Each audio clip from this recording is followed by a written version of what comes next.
People are always asking me if art school is worth it, but I definitely feel like that's such a personal question that you have to actually ask yourself. I think a better question, at least if you're asking me, is how has art school been beneficial, or how has it not benefited you, especially as a Black woman? Both of the institutions that I went to were predominantly white spaces. I went to Otis College of Art and Design for my undergraduate program, and now I'm at the Royal College of Art in London. I don't think that art school is for everybody.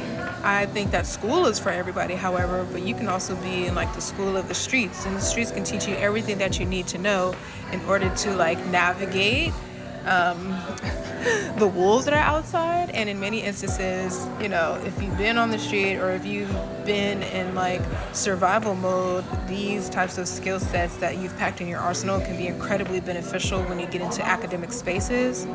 The academic space is more of a space that teaches you how to think a certain way, but it doesn't mean that you have to think all the time. It's more or less just teaching you like these are other ways that you can also think.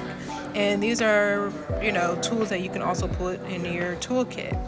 For me, I felt like my work was missing something, and I felt like I had come to a standstill. I consider myself creatively or like visually to come from the school of Basquiat, like junior Basquiat, because when I first started out, a lot of my work when I first began really like believing in myself and just kind of like trusting my brush strokes, a lot of my work looked like this, and I love this work, and I still have elements of this visual language in my current practice.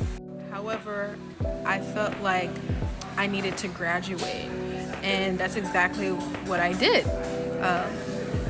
Honorable mention though, when I was at this standstill, I met Lenise Howard, and we met at a show. She was showing a painting, or a couple paintings, I can't quite remember. And we talked for like 2 hours until essentially, it was time to close up the gallery. And she suggested that I go to art school. And I was like, no, I don't want them to whitewash my work. And she was like, no, that's not gonna happen.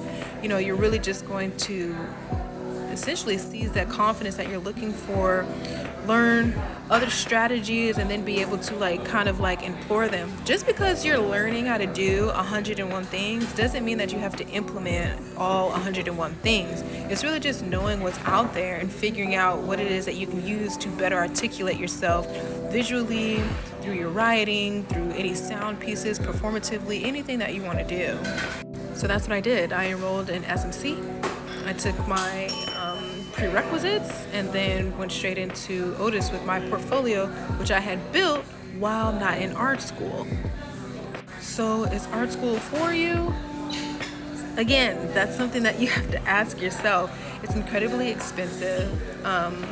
You could be fighting wolves all the time, and I really just believe it's a space where you have to be mentally all there. You have to be committed, and you cannot allow other people's opinions to dissuade you from the vision that's been appointed and anointed to you. Because now my work has transformed into this and works like this. However, I will say that my drawing style, my painting style, I think that it's just strengthened over time. I don't really think it's shifted too far astray. I think that I've just developed significantly more confidence and just trusting how I make things, how it shows up.